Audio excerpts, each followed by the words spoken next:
গুনাহগার উম্মতের কি হবে? আল্লাহ আমার উম্মতের কি হবে? আল্লাহ আমার উম্মতের কি হবে? আল্লাহ বললেন, জিব্রাইল তাড়াতাড়ি যাও, আমার নবীর কান্না আমার সহ্য হয় না। আমার নবীর কানে কানে যেয়ে বলো, ইন্না সানুরদিকা ফি উম্মাতিক।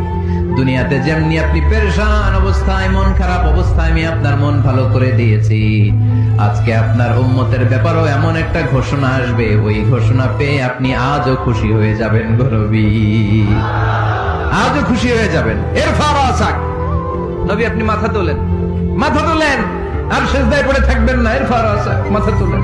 সাল তুতা, কি চাইবেন চান, দিয়ে দেব।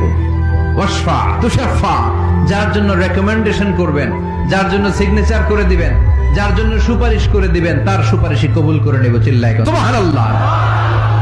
এরপর বিশ্বনবী সুপারিশ করতে শুরু করবেন আর আমাদেরকে জান্নাতে ঢোকাতে শুরু করবেন। তারপরেও নবী ক্ষান্ত হবেন না। এরপর একটা পতাকা হাতে নিবেন, ওই পতাকার মধ্যে লেখা আলিফ লাম হা মিম দাল, মানে আলহামদু, লিওয়াউল হামদ, প্রশংসার পতাকা। ওইটা নিয়ে জান্নাতের দরজার সামনে দাঁড়াবেন। তখনও পেরেশান, সবাইকে নিয়ে, উম্মতের সব জান্নাতীদেরকে নিয়ে বিশ্বনবী দরজার সামনে দাঁড়িয়ে নক করবেন। ভিতর থেকে জিজ্ঞেস করা হবে, মান আন্ত, কে আপনি? আল্লাহ রাসূল বলবেন, আনা মুহাম্মদ।